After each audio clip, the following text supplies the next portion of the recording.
수업을 시작해 볼까요? 오늘 독서 지문 2개 할 건데요.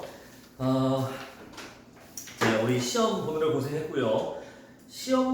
학교 시험과 다르게 이 여기 있는 내용들은요, 우리가 꼼꼼히 분석하고 지식을 얻어가려는 지문이 아닙니다. 달라요. 어떻게 보면 모의고사 수능을 대비하기 위한 수업이에요. 물론 국어 기초 문제풀이 훈련을 하는 거기도 하지만요. 그래서 여기 있는 지문들은요, 이 안에 있는 내용을 분석하거나 문학작품은 그 작품을 분석하는 데 시간을 쓰지 않을 겁니다. 어떤 식으로 접근해야 되는지, 어떤 식으로 풀이를 할 건지, 어떤 식으로 출제되는지 그 원리를 이해하는 데 시간을 쓸 거예요. 원리를 이해하는 데 좀 시간을 쓰도록 할게요. 그래서 이런 코스들이 들어가 있죠. 살짝 볼게요. 자, 오늘 배울 테마는 진리와 언어, 즉 진리라는 값과 언어라는 값이 독서 지문에 등장했을 때 우리가 어떻게 처리할지에 대한 얘기를 해볼 겁니다. 여러분들 어떻게 하지? 녹화가 잘 안 됐네. 마이크를 안 꼈네. 세상에.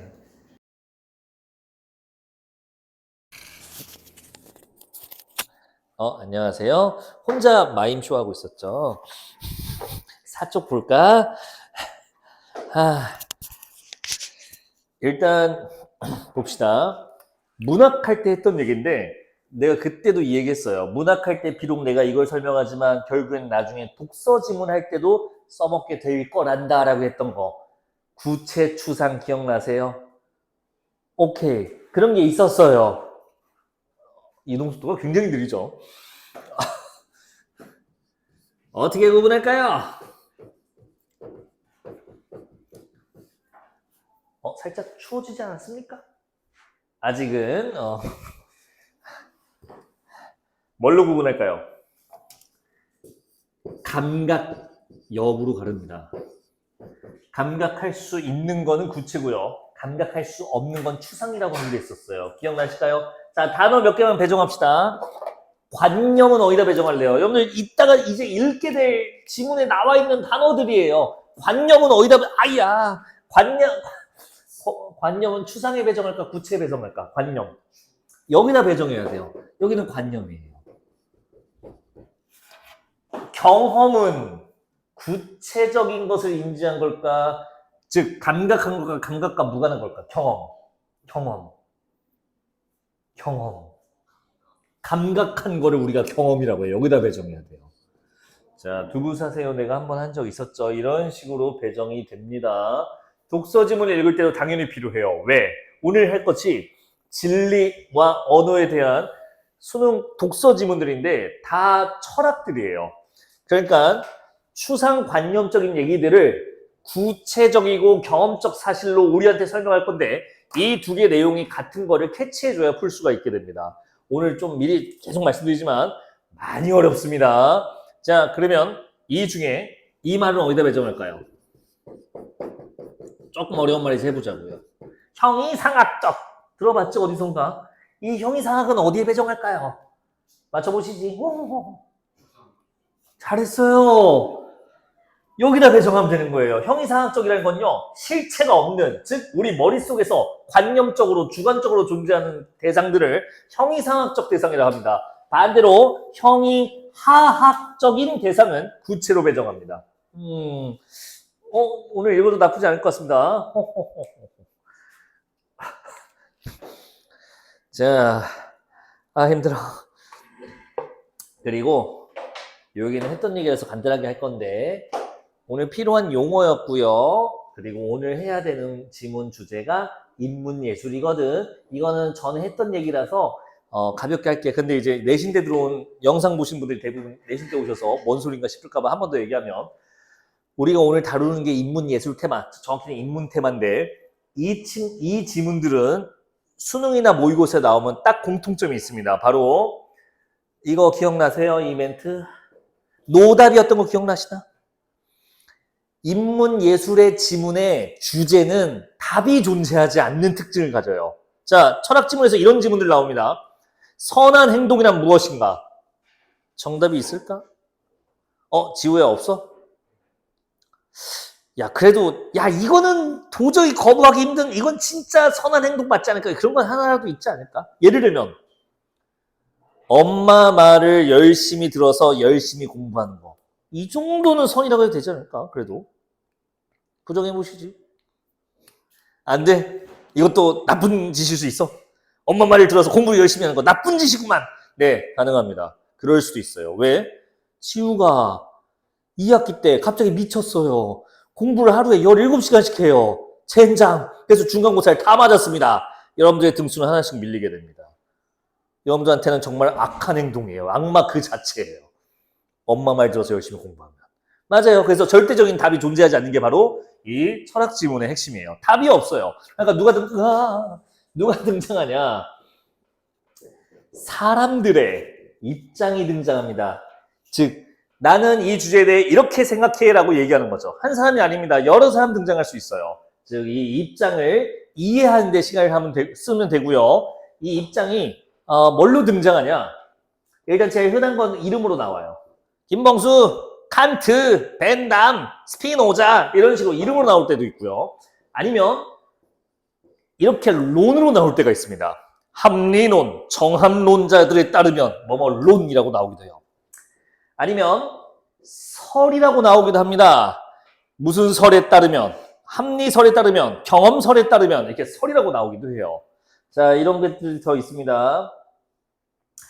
마지막으로 이런 것도 있습니다.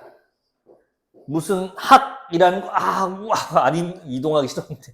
무슨 학도 있어요. 성리학에 따르면 이런 식으로요.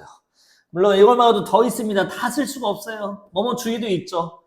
자유주의에 따르면, 합리주의에 따르면 이런 식으로. 자, 근데 다 뭐냐? 얘들이 등장한 이유는 뭐냐? 입장을 제시하기 위해서 등장한 거예요. 나는 이 주제에 대해서 이렇게 생각해요라고 주장을 할 거라고. 그럼 우리는 이제 뭐 하면 될까요? 이 등장하는 입장들이 평균적으로 3개가 나옵니다. 오늘 준비한 것도 3팀 나올 거예요. 그 3팀이 어떻게 다른지 구분하면 정답을 맞추게 해주는 문제들이 나오게 됩니다. 여러분들이 모의고사나 수능에서는 그걸 맞춰주는 게 핵심이었어요. 자, 정리합시다. 형이상학, 관념, 추상, 감각되지 않는 용어들로 묶입니다. 우리가 공부한 것 따르면 여기에 주관도 있고 여러 가지 있었죠. 여기는 객관도 있었고요. 요 감각 여부로 구체 추상 구분한다는 거 까먹지 마시고 오늘 어려운 문제 풀 때 마지막 키가 바로 이 친구가 될 겁니다. 거기까지 써먹을 때까지 갈 수 있을런지 모르겠지만 말이죠. 그리고 오늘 처리할 인문지문은 기본적으로 답이 없는 주제에 대한 사람들의 입장이 나오게 됩니다. 입장은 다양한 이름으로 등장하게 돼요. 이 입장들을 비교해서 차이를 인지하면 성공입니다. 춥지? 아니야지. 알았어. 일단 내비둘게. 추운 말에. 자, 그 사쪽의 가운데 칸에 정리하고 싶은 만큼 정리하시면 되고요. 자, 오른쪽에 어휘는 제가 이거는 왜 어휘가 있느냐면 이거는 외워오는 그 어휘가 아닙니다. 오늘 독서짐을 읽으려고 하는데 이 정도 단어는 알아야 서로 편하게 얘기가 되기 때문에 미리 써놓은 거야. 그래서 여러분들은 대부분 알고 있는 단어예요. 지우야, 그렇지? 안 봤으면서 뭘 그렇지야. 손가락만 만지고 있더만. 야, 부합이 뭐야, 부합. 부합하다. 잘 읽어. 잘 읽어.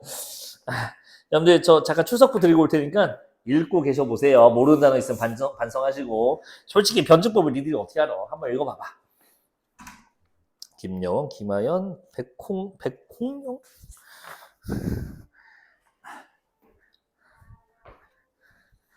3명 확인이 필요한 것 같습니다. 봄이 안 온다고 했었는데. 네. 해주셨구나. 네. 통풍이 없어요, 통풍. 네, 내일 가야죠.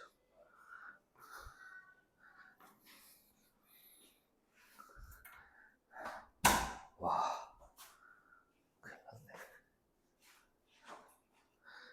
다 읽으셨나요? 아는 말도 보이고, 방금 봤던 말도 보이고요. 정합설이나 변증법은 조금 어렵네요. 자, 한번 읽어보시고 여기서 외워봤자 사실 큰 도움은 안 됩니다. 직접 문장에서 문맥을 읽어줘야 돼요.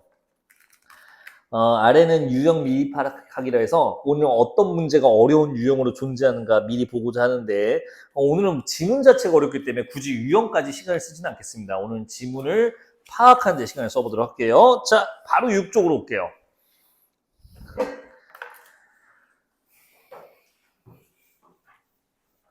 모든 글은 처음이 제일 중요합니다. 만약 어떤 글을 읽을 때 미리 볼 수 있는 기회를 드릴게요. 문단 하나만. 그럼 몇 문단 읽으시겠어요? 하면 여러분들은 뭘 선택하겠어요? 수능 시험장이래. 국어 시험인데 어려운 독서 지문이 오늘 하나 있을 거래. 그래서 나한테 특혜를 주겠대. 한 문단만 미리 읽을 시간을 드릴게요. 몇 문단 읽으시겠습니까? 그러면 중심 내용이 있는 중간 부분, 뭐 이제 마무리 다 요약 정리해주는 마무리 멘트? 아니요. 저는 당연히 1문단을 달라고 할 겁니다. 가장 짧더라도 저는 1문단을 읽을 겁니다. 왜? 그 안에 내가 뭘 읽어야 될지 다 써져 있거든요. 이 독서 지문은요, 기본적으로 완결성을 갖추고 있습니다. 조금 어려운 얘기인데 한 번만 소화하려고 노력해봐. 지금 내가 하는 말을. 완결성이란 글이 처음부터 끝까지 하나의 주제로 주제에 벗어나지 않고 일관되게 논리를 펼쳐나가는 것. 이게 완결성이에요. 이 글을, 이 완결성을 갖추지 못한 글은 좋지 않은 글이라고 합니다. 자, 여러분들 시험장에 올라온 글은 좋은 글일까? 안 좋은 글일까? 당연히 좋은 글이에요. 당연히 완성도가 있는 글입니다. 완결성을 갖춘 글이요. 우리는 그걸 역으로 이용할 거야, 오늘. 1문단에 했던 얘기는 절대로 벗어나면 안 돼. 그럼 1문단에 했던 얘기가 뭔지만 인지한다면 뒤에 무슨 얘기가 나올지 예상이 가능하다. 혹은 뒤에 나온 정보들을 내가 편하게 처리할 수 있다는 얘기야. 1문단을 조금 신경 써서 무슨 얘기를 하려고 하는지를 캐치한다는 생각으로 저 세 줄을 읽어보세요. 자, 1문단 세 줄 읽어주세요.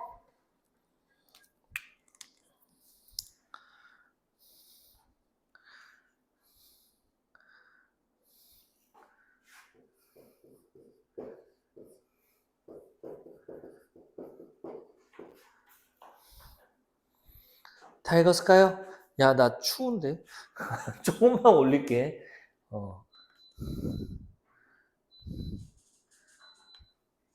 아유, 살 것 같다. 짜잔.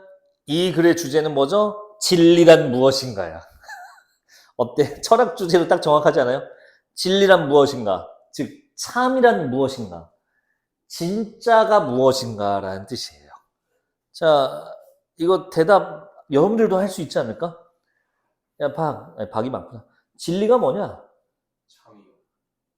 동어반복 오류입니다. 이 글에선 진리와 참이 같은 반인데. 약간 이거지. 무엇을 진짜 사실이라고 할 수 있을까? 이거 여러분들 대답할 수 있어야 돼요. 잠깐만. 이건 진짜야. 이건 진짜 사실이야. 라고 할 수 있는 근거는 뭐예요? 여러분들이?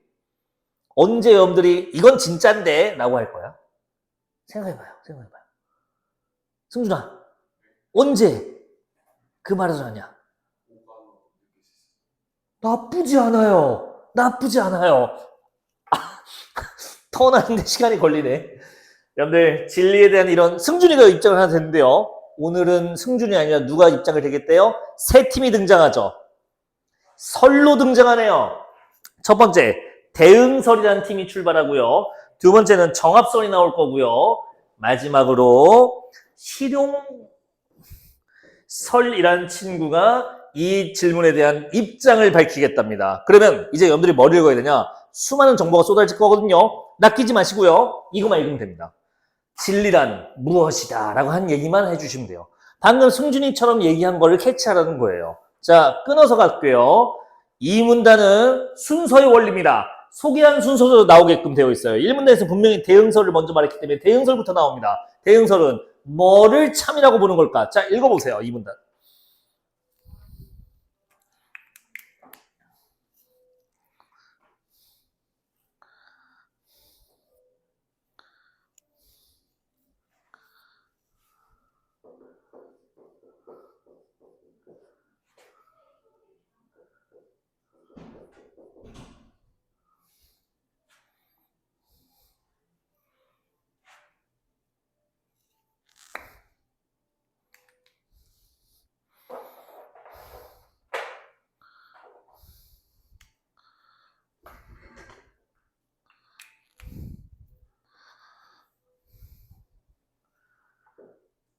여기 나온, 다 읽었나요? 여기 나온 단어들이 뭔지 아세요?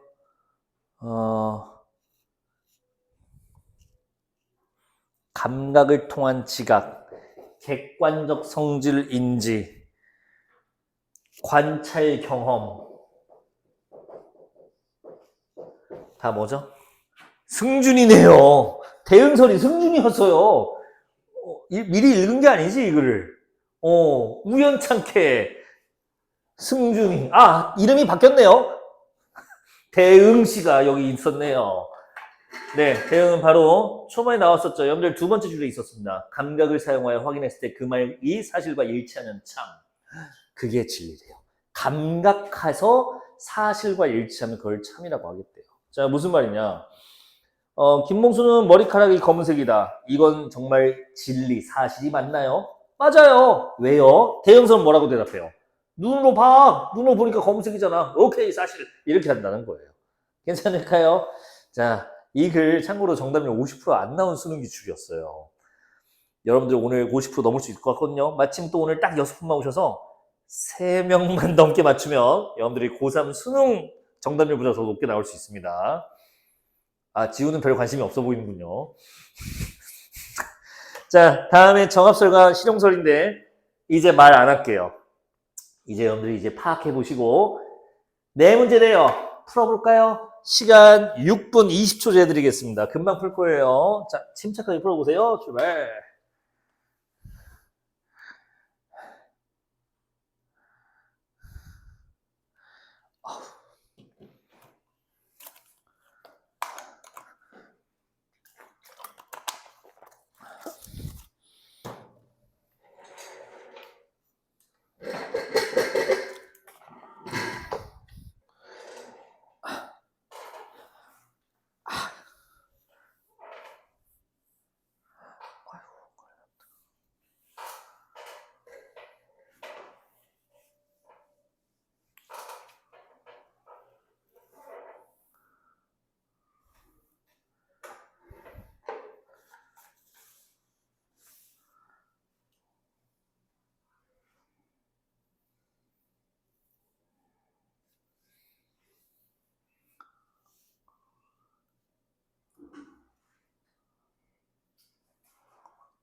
깜짝이야, 무슨 말인가 싶었어. 그럼 다 푼 게 아니지, 새끼야.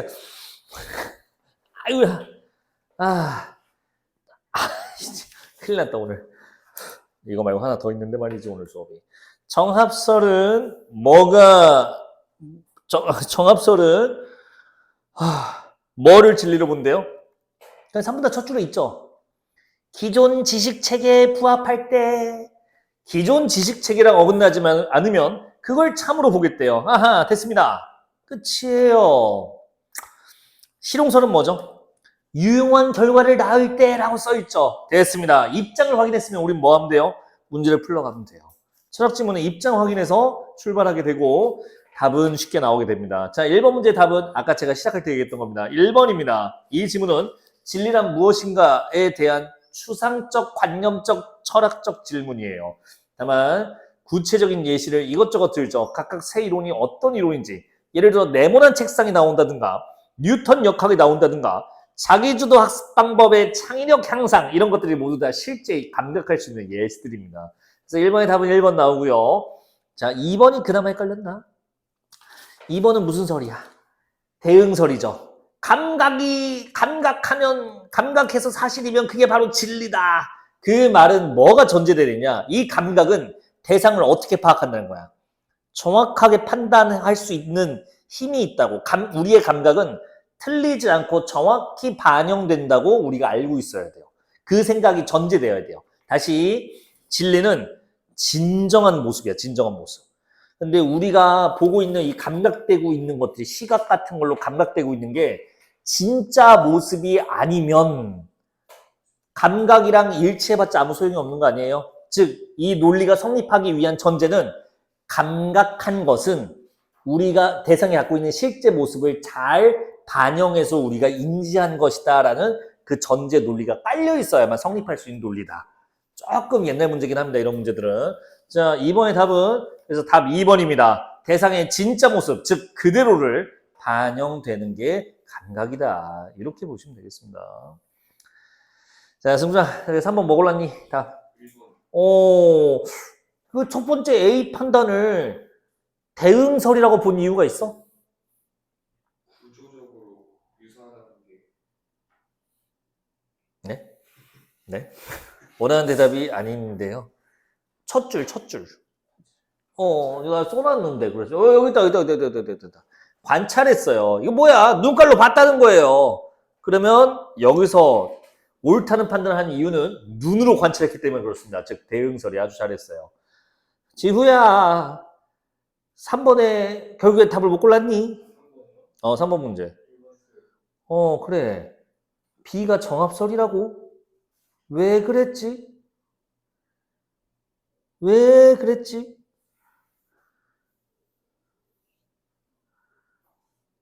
님? 그거 왜? 딱 이 새끼야. 뭐. 자, 일단 이 판단이 무슨 판단이야? B 판단이. 이 백엔어가 맞았다는 거야? 틀렸다는 거야? 틀렸다라는 판단이지. 왜 틀렸다고 했어? 자기 생각이라뇨. 미친놈아. 아니, 무슨 말이야. 자, 밑에 세 번째 줄. 하지만 당시 지리학자들은 대륙은 혹시 이 말을 몰랐나? 통설이 뭐게? 통설. 통념하고 똑같아요. 그 통이 사람들 사이에서 통하고 있는, 대부분의 사람들이 그렇게 생각하고 여기고 있는 이라는 뜻을 갖고 있습니다. 이 통이. 그래서 통념, 사람들이 모두 다 그렇다고 생각하는 이념 사상을 말해요.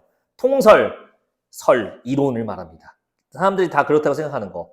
자, 틀린다고 판단한 이유, 그 당시 통설과 달라서 틀리다라고 했네. 기존 지식이잖아요, 이 통설이. 통설을 기존 지식이라고 인지했어야, 정합설, 즉 기존 지식에 맞으면 진리, 맞지 않으면 진리가 아님이라는 결과가 나오기 때문에 답이 1번이 나오게 됩니다. 어때요? 입장만 확인해도 풀 수 있는지를 보여주고 싶어요, 난 지금. 입장만 확인해도 답이 나온다니까. 자, 4번도 똑같습니다. 답, 이제 못 푸신 분은 답 4번, 선지 4번 바로 보세요. 4번의 답은 4번이에요. 왜 그런지 볼게요. 감각으로 검증할 수 없는 존재에 대한 관념은 실체를 확인할 수 없어. 그러면 거짓으로 봐야 되니? 라는 문제가 생긴다. 이거 누가 받아야 되는 비판이야? 세 개 중에. 자, 감각할 수 없는 것. 예를 들어서 나는 부모님에 대한 효심, 사랑, 엄마, 아빠에 대한 사랑이 있어 라고 해요. 그러면 어떤 사람이 와서 에이, 사랑은 눈으로 볼 수가 없는데 너는 거짓말이다. 이렇게 말한대요. 그렇게 할 수 없죠. 즉, 이 비판은 누가 받는, 어떤 팀이 받는 비판이야? 대응설이 받는 비판이죠. 얘들은 감각만 진리라고 보니까 감각되지 않은 것에 대해서는 진리가 아니다. 즉, 거짓이다라고 해야 되는데 사랑, 우정, 노력 이런 것들은 우리 감각되지 않잖아요. 하지만 존재하는 거 알고 있잖아요. 네, 답 4번. 실용설에서 발생하는 문제가 아닙니다. 대응설에서 발생하는 문제입니다. 어때? 이게 정답률 38%짜리 수능 문제거든? 할만하지 않아, 솔직히? 근데 이 선배들은, 니들 선배들은 왜 이런 걸 엄청 틀렸을까? 어떻게 읽는지 몰랐던 거야. 이걸 자꾸 이해하려고 했던 거야. 대응설이 이런 논리였군요. 정합설이 이런 논리였군요. 그런 거 필요 없어요. 우리는 국어 지문이기 때문에 각각의 입장을 확인하면 충분합니다. 문제 푸는데 전혀 지장 없었어요. 자꾸 자기 걸로 이런 걸 만들어 보세요. 이번 여름때 좀 완성하셔야 돼. 자, 넘어갑시다. 아, 참. 별거 아닌데. 카메라 돌아가니까 말 조심해요.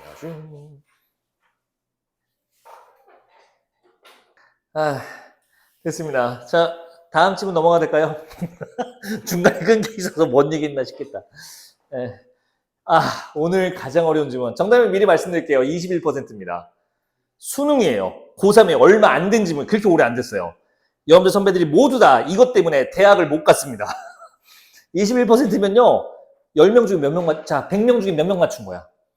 21명 맞춘 거지. 다시 물어볼게. 100명 중에 몇 명이 푼 거야? 한 명이 푼 거예요. 왜요? 21명 맞췄잖아요. 님들아, 이거 유치원생들한테 갖다 주면 정답률 몇 프로 나와? 딱 20% 나와요. 오지선 따라서. 21% 정답률은 한 명만 맞춘 겁니다. 100명 중에.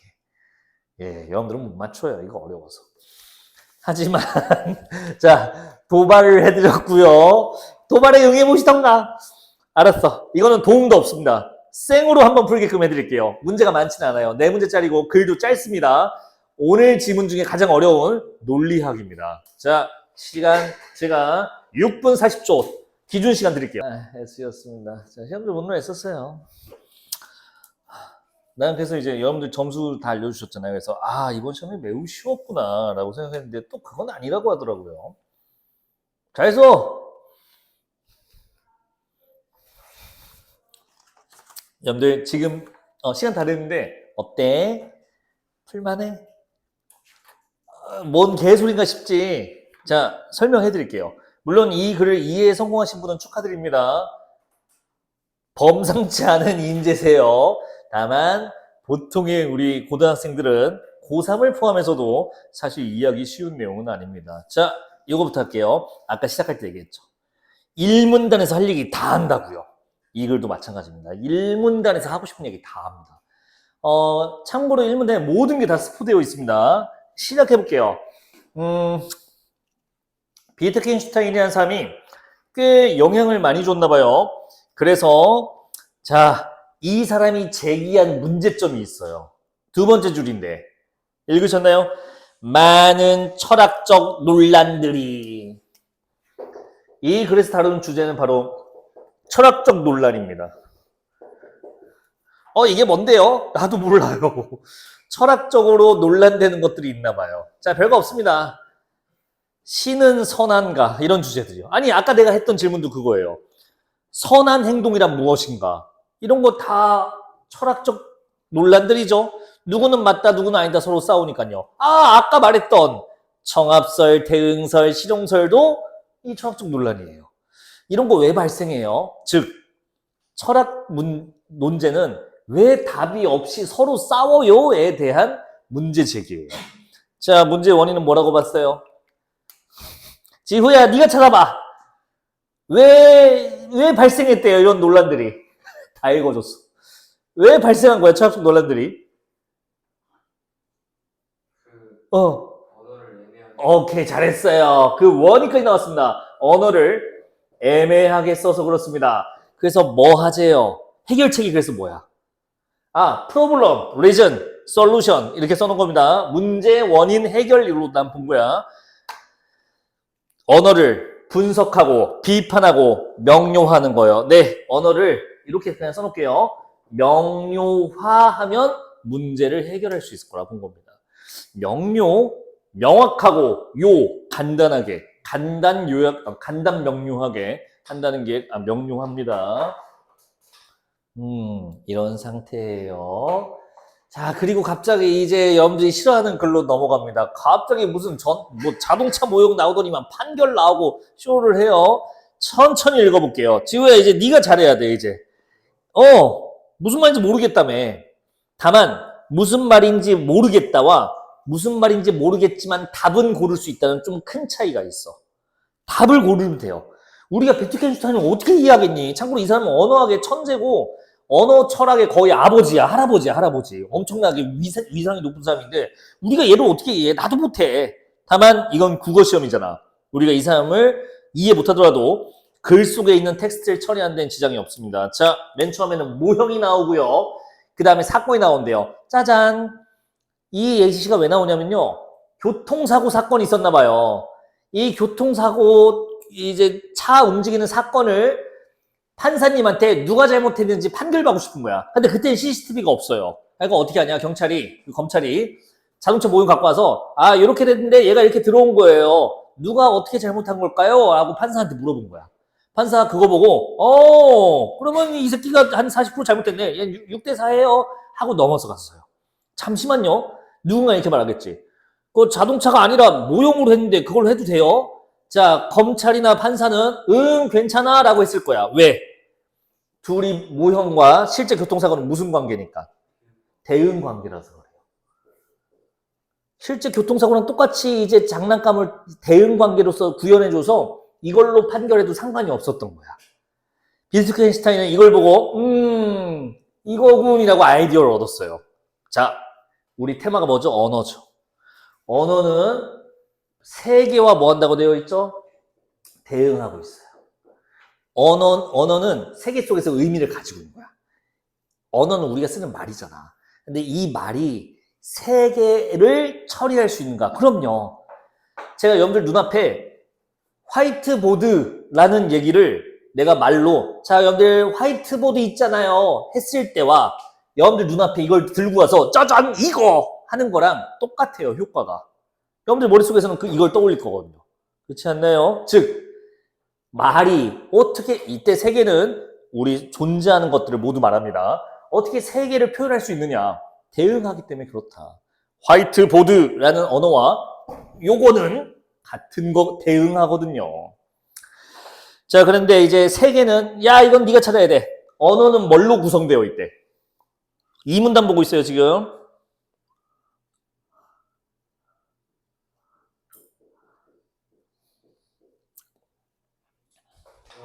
명제, 세계는 뭘로 구성되어 있어요? 사태, 오, 잘하셨네요. 그럼 명제와 사태도 다 자동으로 무슨 관계야? 대응 관계가 되는 거예요. 여기까지가 이 문단입니다. 이해할 필요 없어요. 이해할 필요 없어요. 그렇구나. 같은 거구나. 호호호 하는 거야. 이제 3문단을 들어갈 건데 까먹으면 안 되는 거. 근데 여러분들 벌써 까먹은 거. 비트겐슈타인이 하고 싶은 말이 뭔지 아세요? 지금 이거 하고 싶은 거야. 지금 언어가 어떤 존재인지, 언어가 어떻게 해야 되는지, 언어는 구성하는 게 명제네요. 그럼 명제를 어떻게 해야 되는지를 명료하게 하는지를 고민하는 사람인 거야. 이제 이걸 어떻게 명료할 건지 보러 갑시다. 간단하고 분명하게 만들 거래요. 야, 이동을 못하겠네. 님들아, 이런 말로 시작합니다. 명제에 대응하는 사태는 친절하게 둘이 대응이라고 알려주고 있네요. 이 세타는 사실이 아니라 사실이 될 수 있는 논리적 가능성이래요. 뭔 소리예요? 나도 몰라. 맹세. 나도 몰라. 진짜 몰라. 선서하고 몰라. 하지만 이 사태는 사실이 아닙니다. 사실이 될 수 있는 가능성을 말한답니다. 무슨 소리일까? 글쎄요. 그래서 언어를 구성하는 명제들은 이 명제들은 사실적 그림이 그래서 얘는 사실적 그림이 아니라 논리적 그림이죠? 논리적 그림이래요. 이게 무슨 말이에요? 몰라. 진짜로 모르겠어. 다만 논리적 그림으로 처리한 것이 이 글의 목적인 언어, 즉 언어를 구성하는 명제를 명료화하고 싶어서 하는 일인 것 같기는 해요. 여기까지만 읽으면 되는 거야. 조금만 더 읽어볼게요. 자, 사태가 실제로 일어나서 사실이 되면 그것을 기술한 명제는 참이 되지만 사태가 실제로 일어나지 않는다면 그 명제는 거짓이 된다. 아하, 이 사태가 이런 얘기 하려고 했나 봐. 가능성, 일어날 수도 있는 거. 그래서 실제로 일어나면 사실, 참. 만약 일어나지 않으면 거짓. 이렇게 하면 된대요. 됐어. 뭔 소리인지 나도 솔직히 모르겠어. 좀만 더 가보자고. 어떤 명제가, 자, 작은 따옴표 있죠. 의미 있는 명제가 되기 위해서는. 자, 님들아, 의미 있는 명제가 조건이 나올 텐데 몇 개인지 숫자 세보세요. 속으로. 다시, 의미 있는 명제의 조건을 총 몇 개인지 한번 세보세요.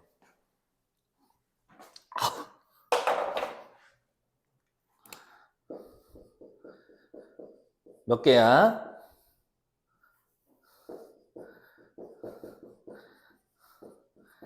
님들아. 야, 그림 그리지 말고 빨리 몇 개인지 얘기해봐. 3개. 3개. 나와 생각이 같습니다. 자, 볼까요? 의미 있는 명제가 되기 위해서는 그 명제가 실제하는 대상, 사태에 대해 언급, 참거짓 따질 수 있음. 이게 의미 있는 명제네요. 어이? 뭔 소리일까? 자, 3개 써볼게요. 실제, 사태, 참, 거짓, 따지는 게 가능. 이게 의미 있는 명제야. 그리고 지금 주제가 나온 것 같아요. 이 글의 주제가 바로 의미 있는 명제입니다. 왜요? 같은 말로 보이지 않나요? 애매한 언어. 그래서 언어를 이제 애매하지 않게 분명하게 언어를 명료화해야 돼요. 근데 언어는 명제로 되어 있어요. 의미 있는 명제란 말이죠. 하나도 어색한 말이 아니에요. 여러분들이 그냥 뇌 빼고 읽었을 때는 이게 뭔 얘기들이 했을 텐데 처음부터 나는 이 얘기 할 거예요 하고 한 번도 딴 얘기를 생각한 적이 없습니다. 이 얘기를 일관되게 지금 유지하는 중이에요. 즉 명료한 언어가 뭔지 오픈한 겁니다. 저 3개가 바로 이 글의 핵심인 거예요. 어려웠지. 뭘까요 근데 이거? 자, 실제란 말이 힌트가 됩니다. 여러분들 실제의 뜻이 뭐죠? 어휘 공부를 그래서 해놔야 돼요. 실제가 뭐야? 리얼 아니야? 그건 어휘야, 제가. 실제로, 존재하는 거. 자, 조금만 더 읽어보자고. 너무 단서가 부족해요. 이것만으로, 그래서 이게 뭔데? 라고 하기엔 좀 부족해. 조금만 더 읽어볼게요. 만약 어떤 명제가 실제하지 않는 대상이거나 사태가 아닌 것에 대해 언급하면 그것은 의미 없는 명제다. 지금 반대로 딱 말한 거죠. 참거짓을 따질 수 없다. 네, 의미 없는 명제는 참거짓도 못 따집니다. 따라서 이게 강력한 힌트가 되죠. 무슨 세계? 경험적 세계에 대해 언급하는 명제만이 의미 있는 명제가 된다. 짜잔! 이게 바로 경험적인 거였던 거였어요. 그리고 오늘 시작할 때 공부하고 왔죠. 경험이 뭐다? 감각이라고. 비트겐슈타인이 하는 말은 이거예요. 감각되는 것만 말해야 된다. 감각되지 않는 것은 애매한 말이다. 라는 뜻이에요. 자, 그러면 이제 비트겐슈타인 봤을 때, 요건 되게 철학적으로 괜찮은 말이네요. 라는지 아닌지 판정해봐요. 비트겐슈타인 좋아할 말일까, 싫어할 말일까? 아까 했던 말이요. 신은 선한 존재인가, 악한 존재인가? 자, 비트겐슈타인 이거 듣고 뭐라고 하겠어요? 야, 신, 선, 악, 모두 다 감각되지 않는, 경험할 수 없는, 실제하지 않는 사태가 아닌 것들을 말하면 의미 없어. 굳이 대답 안 하겠어. 이렇게 말할 거예요. 비트겐슈타인은. 이해됐어요? 승준아, 아까 우리 첫 지문 읽고 왔지? 혹시 누구 같아, 이 아저씨? 대응설, 정합설, 실용설 중에 누구 같아? 이 사람이 대응설 아저씨예요. 같이 나온 건가요? 아니요. 두 지문에는 한 5년간의 차이가, 갭이 있습니다. 그냥 같이 붙여놨어요. 그 아저씨가 그 아저씨거든요. 반복돼서 나옵니다. 다만 아까 버전이 업그레이드 된 거야. 아까는 대응설 하니까 바로 하기 쉬웠잖아. 근데 지금은 그 대응설론자 중에 이 비트겐슈타인이 어렵게 나온 겁니다. 하지만 얘기는 똑같았어요. 아까 앞지문하고. 자, 마지막 문단. 이제 이해가 돼야 돼요. 마지막 문단이. 이러한 관점에서 비트겐슈타인은 기존 철학적이 다루었던 신, 영혼, 형이상학적 주제, 윤리적 가치 등과 관련된 논의가 의미 없는 말들이다. 네, 애매한 말들이었던 거였어요. 왜냐하면 그 말들이 가리킨 대상이 세계 속에 존재하지 않는, 즉 경험 가능하지 않은 대상. 다 눈치채셨죠? 이제 감각할 수 없는을 지금 계속 무한 반복하고 있는 겁니다. 자, 이와 같은 형이상학적 문제와 관련된 명제들은, 질문들은 의미가 없는 말들이다. 한 번 더 알려주네요. 확실하게. 그러한 문제는 우리의 삶을 통해 끊임없이 드러나는 신비한 것들이지만, 신비한 건 맞대요. 하지만 말로 답변하거나 설명할 수 없다. 그래서 비트겐슈타인은 말할 수 없는 것에 대해서는 침묵해야 한다. 이렇게 얘기했던 겁니다. 말할 수 없는 것이 뭐겠어요? 의미 없는 명제인 거예요. 그래서 이제 여러분들 비트겐슈타인의 이 논리학을 좀 이해하셨죠? 이제 앞으로 여러분들이 개소리를 물어보면 전 이제 뭐 할 거예요? 침묵할 거예요. 선생님 언제 쉬어요? 이런 거. 쉬다. 쉬는 시간을 물어본 거죠. 시간은 구체야, 추상이야. 시간은 구체와 추상이야. 내 질문이 의미가 없는 명제군요. 그래서 침묵하고 계시군요, 이 새끼들아. 네. 시간은 추상이니까 비트겐슈타인처럼 침묵해야겠군요. 왜 내만 침묵하는데? 자, 5번 문제 보도록 합시다. 5번에, 자, 일단 선지 4번 보세요. 틀린 거 괜찮아요. 선지 4번 보세요. 경험적 대상을 언급하는 명제는 참이라고 보았다. 바른 말로 바꿔볼까요? 경험적 대상을 말하면 참이다가 아니라 참 거짓을 따질 수 있다. 이렇게 해야 맞는 말이 되는 거죠. 됐을까요? 경험적 대상은 의미 있는 명제, 즉 참 거짓을 따질 수 있다. 이렇게 하는 겁니다. 참과 거짓을 가르는 거는 사태가 일어났냐 안 일어났냐로 구분하는 것 뿐이었어요. 나머지 선지 헷갈린 거 있을까요? 솔직히 헷갈린 거 없었나요? 자, 넘어갈게요. 6번. 일글에서 의미 없는 명제, 즉 감각할 수 없는, 객관적이지 않은, 즉 주관, 관념 이런 걸 골라야 됩니다. 선지 5번. 바람직한 삶은 아무리 봐도 너무 주관적이네요. 혼자 구체성이 떨어진 거 골랐어야 됐습니다. 5번 답이었고요. 자, 7번. 보자. 기억, 니은의 관계. 모형과 사건이죠. 대응 관계죠. 답들 잘 골랐어요. 자, 같이 봅시다. 니은. 명제와 사태. 이거는 아까 지우가 도와줬었죠. 명제와 사태 무슨 관계야, 지우야? 그렇지. 니은 대응. 자, 디귿도 대응 아니야? 논리적 그림, 의미 있는 명제. 어때? 대응 관계 아니야? 논리적 그림, 의미 있는 명제. 이거는 상하 관계입니다.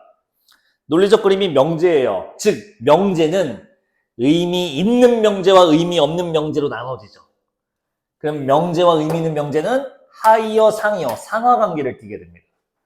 디귿은 대응이 아닙니다. 상하 관계입니다. 리을은 무슨 관계로 보이세요? 대조 관계, 반대 관계죠. 형이상학, 경험, 구체 추상이잖아요. 답은 1번이 나오게 되겠습니다.